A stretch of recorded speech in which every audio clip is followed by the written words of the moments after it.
ಘಟನೆಯಲ್ಲಿ ಗಾಯಗೊಂಡವರನ್ನೇನಾದರೂ ಭೇಟಿಯಾಗ್ತಾರಾ ಅನ್ನೋದು ನಾಯಕರುಗಳು ಕಾದು ನೋಡಬೇಕಾಗಿದೆ. ಒಟ್ಟು 42,000 ಮನೆಗಳನ್ನು ಹಂಚಿಕೆ ಮಾಡೋ ಕಾರ್ಯಕ್ರಮ ಆದರೆ ರಾಜಕೀಯ ಇಲ್ಲೂ ಕೂಡ ಪ್ರಾರಂಭ ಆಗಿದೆ. ಕ್ರೆಡಿಟ್ ವಾರ್ ಸ್ಫೋಟಗೊಂಡಿದೆ ಮನೆ ಹಂಚಿಕೆ ಕಾರ್ಯಕ್ರಮದಲ್ಲಿ. ಸರ್ಕಾರದ ವಿರುದ್ಧ ಪ್ರತಿಭಟನೆಗೆ ಮುಂದಾಗಿದೆ ಬಿಜೆಪಿ ಅವಧಿಯಲ್ಲಿ ಕಟ್ಟಿದ ಮನೆಗಳನ್ನು ಕಾಂಗ್ರೆಸ್ ಈಗ ಹಸ್ತಾಂತರ ಮಾಡ್ತಾ ಇದೆ ಅನ್ನೋ ಆರೋಪ. ಕೇಂದ್ರ ಸಚಿವ ಜೋಶಿ ಅವರಿಗೆ ಆಹ್ವಾನ ನೀಡದೇ ಇರೋದಕ್ಕೂ ಕೂಡ ಬಿಜೆಪಿ ಕಿಡಿಕಾರ್ತಾ ಇದೆ. ಕಾಂಗ್ರೆಸ್ ಬಿಜೆಪಿ ನಡುವೆ ಇದೀಗ ವಸತಿ ವಾರ್ ಪ್ರಾರಂಭ ಆಗಿದೆ.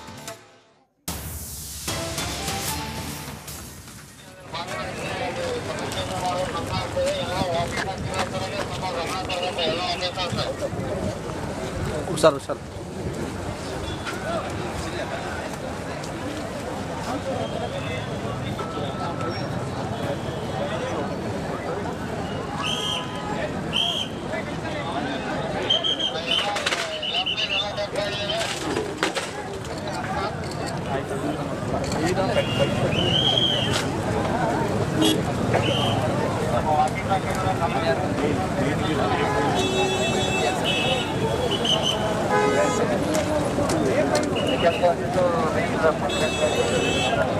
ಡೀಟೇಲ್ಸ್ ನಮ್ಮ ಪ್ರತಿನಿಧಿ ಪ್ರಕಾಶ್ ನೀಡ್ತಾ ಇದ್ರು. ಪ್ರಕಾಶ್, ಒಂದ್ ಕಡೆ ಕಟ್ಔಟ್ ಬಿದ್ದು ಅವಘಡ, ಮತ್ತೊಂದು ಕಡೆಯಲ್ಲಿ ಕ್ರೆಡಿಟ್ ವಾರ್. ಇದೇ ಕಾರ್ಯಕ್ರಮದ ವಿಚಾರಕ್ಕೆ ಸಂಬಂಧಪಟ್ಟಂತೆ ಬಿಜೆಪಿ ಹಾಗೆ ಕಾಂಗ್ರೆಸ್ ನಾಯಕರ ಮಾತುಗಳೇನು?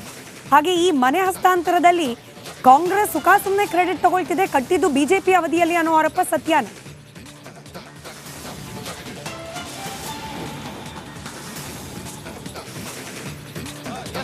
ಖಂಡಿತವಾಗಿ ಏನಂದ್ರೆ ಇವತ್ತು ಏಕಕಾಲಕ್ಕೆ ಈ ಸ್ಲಂ ಬೋರ್ಡ್ ಮತ್ತೆ ವಸತಿ ಇಲಾಖೆಯ ಒಂದು ಜಂಟಿ ಸಹಯೋಗದೊಂದಿಗೆ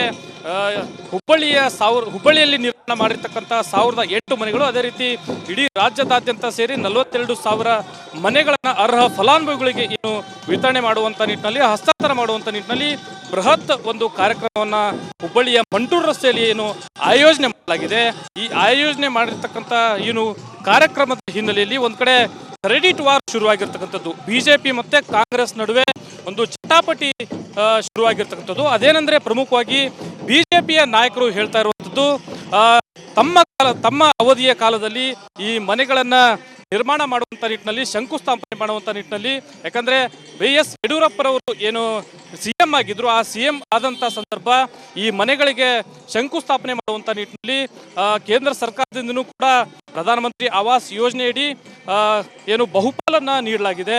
ಈ ಮನೆಗಳನ್ನ ನಿರ್ಮಾಣ ಮಾಡುವಂತ ನಿಟ್ಟಿನಲ್ಲಿ ಅನುದಾನವನ್ನು ಕೂಡ ಬಿಡುಗಡೆ ಮಾಡುವ ಮೂಲಕ ಬಹುಪಾಲು ಕೇಂದ್ರ ಸರ್ಕಾರದಿದೆ. ಆದ್ರೆ ಕಾಂಗ್ರೆಸ್ ಸರ್ಕಾರ ಏನು ಆಡಳಿತಕ್ಕೆ ಬಂದ ಮೇಲೆ ಈಗ ಈ 42,000 ಮನೆಗಳನ್ನ ಹಸ್ತಾಂತರ ಮಾಡುವಂತ ನಿಟ್ಟಿನಲ್ಲಿ ಕಾಂಗ್ರೆಸ್ನವರು ಪ್ರತಿಷ್ಠೆಯಾಗಿ ತೆಗೆದುಕೊಂಡಿದ್ದಾರೆ ಅಂತಕ್ಕಂಥ ಗಂಭೀರವಾದಂಥ ಆರೋಪವನ್ನ ಏನು ಬಿಜೆಪಿಯ ನಾಯಕರು ಮಾಡ್ತಾ ಇದ್ದಾರೆ. ಇನ್ನ ಕಾಂಗ್ರೆಸ್ನ ಈ ನಡೆಯನ್ನ ಖಂಡಿಸುವ ಮೂಲಕ ಬಿಜೆಪಿ ಪಡೆ ಇವತ್ತು ಬೃಹತ್ ಹೋರಾಟಕ್ಕೆ ಸಜ್ಜಾಗಿರ್ತಕ್ಕಂಥದ್ದು. ಅಂದ್ರೆ ಇನ್ನೇನು ಕೆಲವೇ ಕ್ಷಣಗಳಲ್ಲಿ ಒಂದ್ ಕಡೆ ಕಾರ್ಯಕ್ರಮ ಆರಂಭ ಆಗುತ್ತೆ. ಕಾರ್ಯಕ್ರಮ ಆರಂಭಕ್ಕೂ ಮುನ್ನ 11:30 ಗಂಟೆಗೆ ಬಿಜೆಪಿಯ ಶಾಸಕರುಗಳಾಗಿರ್ತಕ್ಕಂಥ ಅರವಿಂದ್ ಬೆಲ್ಲದ್ ಇರ್ಬೋದು, ಮಹೇಶ್ ಚೆಂಗಿನಕಾಯಿ ಇರ್ಬೋದು, ಪ್ರದೀಪ್ ಶೆಟ್ಟರ್ ಇರ್ಬೋದು, ಹೀಗೆ ಕೆಲವೊಂದಿಷ್ಟು ನಾಯಕರುಗಳ ಒಂದು ನೇತೃತ್ವದಲ್ಲಿ ಬೃಹತ್ ಹೋರಾಟವನ್ನ ಇಲ್ಲಿ ನಡೆಸಲಾಗ್ತಾ ಇದೆ. ಒಂದ್ ಕಡೆ ಹುಬ್ಬಳ್ಳಿಯ ದುರ್ಗುದ್ಬೈಲ್ ಸರ್ಕಲ್ ನಿಂದ ಇಲ್ಲಿ ಕರ್ಕಿ ಬಸವೇಶ್ವರ ವೃತ್ತದವರೆಗೂ ಒಂದು ಬೃಹತ್ ಹೋರಾಟವನ್ನ ಮಾಡುವ ಮೂಲಕ ಕಾಂಗ್ರೆಸ್ನ ನಡೆಯನ್ನ ಉಗ್ರವಾಗಿ ಖಂಡಿಸುವಂತ ನಿಟ್ಟಿನಲ್ಲಿ ಬಿಜೆಪಿ ನಾಯಕರು ಇಲ್ಲಿ ಮುಂದಾಗಿರ್ತಕ್ಕಂಥದ್ದು. ಇದನ್ನೆಲ್ಲ ಗಮನಿಸ್ತಾ ಇದ್ರೆ ಯಾಕಂದ್ರೆ ಈ ಒಂದು ಮನೆಗಳ ಹಂಚಿಕೆ ವಿಚಾರದಲ್ಲಿ, ಯಾಕಂದ್ರೆ ಬಡವರಿಗಾಗಿ ನಿರ್ಗತಿಕರಿಗಾಗಿ ಏನು ಸೂರನ್ನ ಕಲ್ಪಿಸುವಂತ ನಿಟ್ಟಿನಲ್ಲಿ ಮನೆಗಳನ್ನ ಹಸ್ತಾಂತರ ಮಾಡುವಂತ ಕಾರ್ಯಕ್ರಮವನ್ನು ಏನು ಆಯೋಜನೆ ಮಾಡಲಾಗಿದೆ.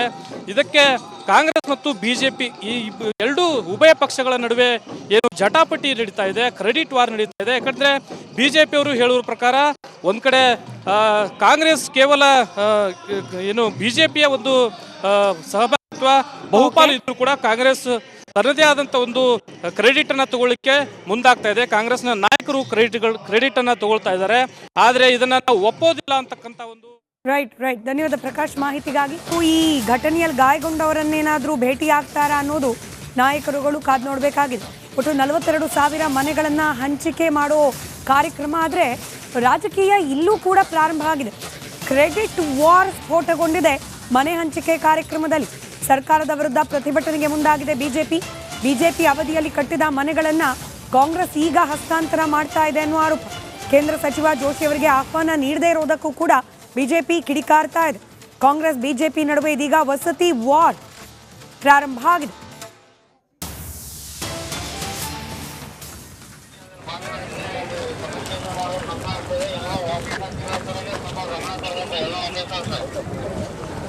ಹುಷಾರು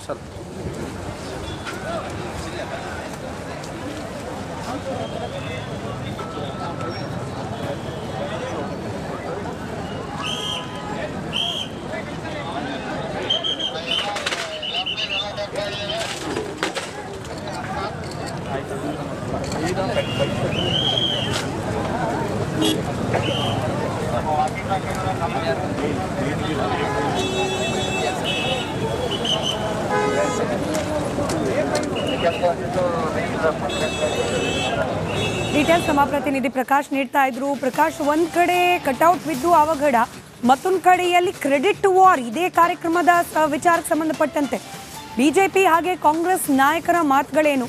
ಹಾಗೆ ಈ ಮನೆ ಹಸ್ತಾಂತರದಲ್ಲಿ ಕಾಂಗ್ರೆಸ್ ಸುಮ್ಮನೆ ಕ್ರೆಡಿಟ್ ತಗೊಳ್ತಿದೆ, ಕಟ್ಟಿದ್ದು ಬಿಜೆಪಿ ಅವಧಿಯಲ್ಲಿ ಅನ್ನೋ ಆರೋಪ ಸತ್ಯನ?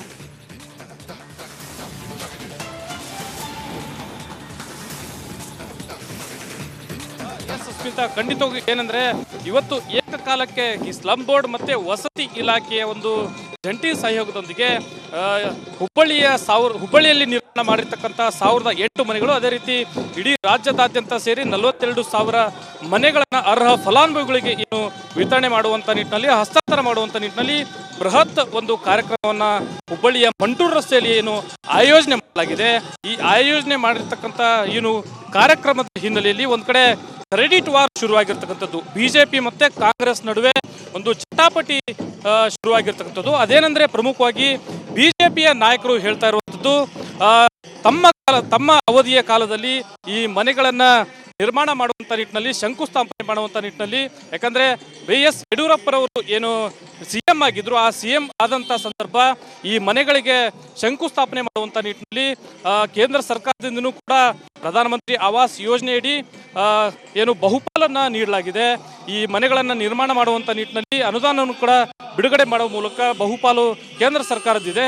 ಆದ್ರೆ ಕಾಂಗ್ರೆಸ್ ಸರ್ಕಾರ ಏನು ಆಡಳಿತಕ್ಕೆ ಬಂದ ಮೇಲೆ ಈಗ ಈ 42,000 ಮನೆಗಳನ್ನ ಹಸ್ತಾಂತರ ಮಾಡುವಂತ ನಿಟ್ಟಿನಲ್ಲಿ ಕಾಂಗ್ರೆಸ್ನವರು ಪ್ರತಿಷ್ಠೆಯಾಗಿ ತೆಗೆದುಕೊಂಡಿದ್ದಾರೆ ಅಂತಕ್ಕಂಥ ಗಂಭೀರವಾದಂಥ ಆರೋಪವನ್ನ ಏನು ಬಿಜೆಪಿಯ ನಾಯಕರು ಮಾಡ್ತಾ ಇದ್ದಾರೆ.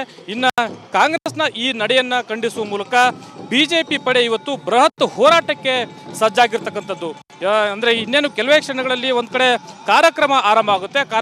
ಕಾರ್ಯಕ್ರಮ ಆರಂಭಕ್ಕೂ ಮುನ್ನ 11:30 ಗಂಟೆಗೆ ಬಿಜೆಪಿಯ ಶಾಸಕರುಗಳಾಗಿರ್ತಕ್ಕಂಥ ಅರವಿಂದ್ ಬೆಲ್ಲದ್ ಇರ್ಬೋದು, ಮಹೇಶ್ ಚೆಂಗಿನಕಾಯಿ ಇರ್ಬೋದು, ಪ್ರದೀಪ್ ಶೆಟ್ಟರ್ ಇರ್ಬೋದು, ಹೀಗೆ ಕೆಲವೊಂದಿಷ್ಟು ನಾಯಕರುಗಳ ಒಂದು ನೇತೃತ್ವದಲ್ಲಿ ಬೃಹತ್ ಹೋರಾಟವನ್ನ ಇಲ್ಲಿ ನಡೆಸಲಾಗ್ತಾ ಇದೆ. ಒಂದ್ ಕಡೆ ಹುಬ್ಬಳ್ಳಿಯ ದುರ್ಗುದ್ಬೈಲ್ ಸರ್ಕಲ್ ನಿಂದ ಇಲ್ಲಿ ಕರ್ಕಿ ಬಸವೇಶ್ವರ ವೃತ್ತದವರೆಗೂ ಒಂದು ಬೃಹತ್ ಹೋರಾಟವನ್ನ ಮಾಡುವ ಮೂಲಕ ಕಾಂಗ್ರೆಸ್ನ ನಡೆಯನ್ನ ಉಗ್ರವಾಗಿ ಖಂಡಿಸುವಂತ ನಿಟ್ಟಿನಲ್ಲಿ ಬಿಜೆಪಿ ನಾಯಕರು ಇಲ್ಲಿ ಮುಂದಾಗಿರ್ತಕ್ಕಂಥದ್ದು.